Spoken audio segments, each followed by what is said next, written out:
सुहानी शाम की राम राम सभी को। मेरे चैनल में आपका स्वागत है। मैं संतोष दुहन। और सब कैसी हैं? मैं ठीक ठाक हूँ।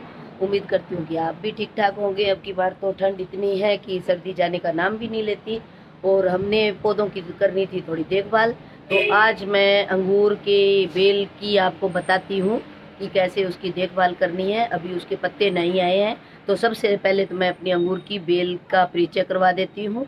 और वो है काले वाले अंगूर हैं, जो कि बहुत ही मीठे और टेस्टी होते हैं। लेकिन अभी उसमें बिल्कुल फुटाव नहीं आया है, तो अभी देखते हैं हम उसमें कौन सी खाद डालते हैं कि वो जल्दी से जल्दी पत्ते निकाल ले और उसमें फ्रूटिंग शुरू हो जाए। तो चलते हैं अंगूर की बेल के पास। तो देखिए, ये है मेरी अंगूर की बेल। ये सिर्फ वीराना नज़र आ रहा है, अभी इसमें कोई एक भी पत्ता नहीं है। ये देखिए, मैंने ये जाल बनवा रखा है, इसके पूरी तरफ फैली हुई पूरी तरफ है, मोटी मोटी डंडियां हैं, लेकिन अभी बिल्कुल भी इसमें कहीं भी ऐसे नहीं लग रहा कि ये हरी है। अब की बार मौसम थोड़ा ठंडा है तो थोड़ा लेट हो जाएगा, लेकिन नहीं तो इस टाइम तक इसके पत्ते छोटे छोटे आने शुरू हो जाते हैं, और साथ में ही अंगूर लगने शुरू हो जाते हैं। जैसे ही पत्ते आते हैं वैसे ही अंगूर की भी फ्रूटिंग शुरू हो जाती है। तो हम इसके अभी थोड़ा काम कर लेते हैं, फिर अगर इसको खुराक पानी नहीं देंगे तो ये कैसे चलेगी फिर। तो ये देखिए, इसकी है जड़, और मैं इसको गुड़ाई करने ही लगी थी, इतने में मुझे याद आ गया कि चलो मैं अपने व्यूअर्स को भी दिखाती हूँ कि इसकी कैसे देखभाल की जाती है। तो ये मैंने इसमें हल्की हल्की गुड़ाई कर ली है। इस तरह से इसकी जड़ होती है। ये अभी मेरे पास 2 साल का पौधा है। जो जो ये बढ़ता जाएगा इसकी मोटाई बढ़ती जाएगी, और बहुत ही मीठे और अच्छे अंगूर हैं। बहुत ज़्यादा गुच्छे गुच्छे में लगते हैं। अगर आपने भी अंगूर की बेल लगानी है तो कहीं से भी नर्सरी से पौधा मिल जाता है। ये मैं लाई थी, 50 रुपए का पौधा लाई थी 2 साल पहले, और उसने उसी साल फ्रूट देना शुरू कर दिया था। इसके साथ ही मेरे पास अंगूर का भी एक पौधा है, तो इसकी भी गुड़ाई कर देते हैं साथ साथ। और इसमें खाद हम कौन सी देंगे वो भी मैं बताती हूँ।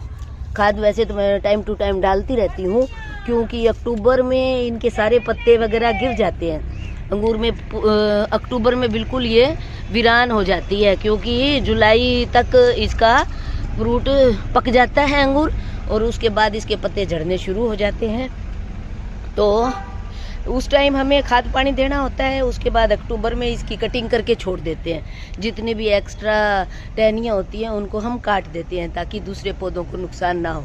और उसके बाद अब जब फरवरी में आप दे दो, चाहे मौसम गर्म हो तो फरवरी में खाद दे दो, नहीं तो आज अब मार्च हो गया है, आज मार्च की हो गई है 7-8 तारीख, तो अब भी हम इसमें खाद दे सकते हैं। तो ये देखिए, मैं लाई हूँ राख और वर्मी कंपोस्ट मिला के। एक दिन हमने सफाई अभियान चलाया था, तो उसमें जितने भी पत्ते वत्ते थे, नीम के पत्ते भी थे, उनको हमने सबको जला दिया था और राख इकट्ठी कर ली थी। ऐसा कोई भी कर सकता है राख को इकट्ठा। तो ये राख और वर्मी कंपोस्ट हम एक जगह डाल देंगे, और इसको कर देंगे हम खुरपी से फैला देंगे इसको। ये इसकी जड़ में खाद चली जाए। इसकी कोई अगर जड़ बाहर भी हो तो उसको भी ढकना पड़ता है, उसको बाहर नहीं निकालना, नहीं तो ये फिर उस एरिया से फुटाव नहीं करेगा, वो एरिया वैसे ही रह जाएगा। ये दे दी है हमने खाद, और इसको अच्छे से नीचे जड़ों तक हम इसकी गुड़ाई कर देंगे। ये देखिए, ऐसे गुड़ाई करके हम दे देंगे इसमें पानी।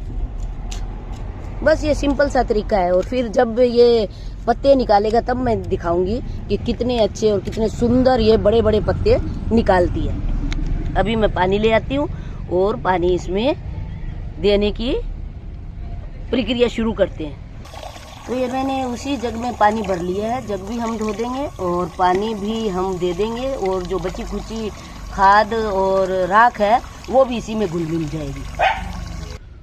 तो अभी हम दे देते हैं पानी। वैसे तो 2-3 दिन पहले बरसात हुई थी तो बहुत पानी बरसा, लेकिन फिर भी हमने खाद दी है तो उसको तब पानी ज़रूर देना पड़ता है, ताकि ये घुल मिल जाए और इसका असर नीचे तक चला जाए। तो बस ये हमने कर दी है अंगूर की बेल की अब तैयारी अंगूर लगने के लिए, कि अच्छे अच्छे हमें और ज़्यादा फ्रूट दे और ज़्यादा हम खा सके।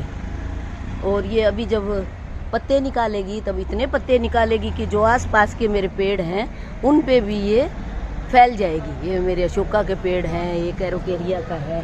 तो फिर कई बार तो हमें ऐसे होता है कि साइड से जो ज़्यादा पत्ते निकालती है उनको काटना पड़ता है। तो फिर बस इस जाल में मैं इसको रखती हूँ और इसी में बहुत सारे अंगूर ये हमें घर में खाने लायक मिल जाते हैं। तो ये हमने कर दिया है अंगूर का ट्रीटमेंट। Thank you.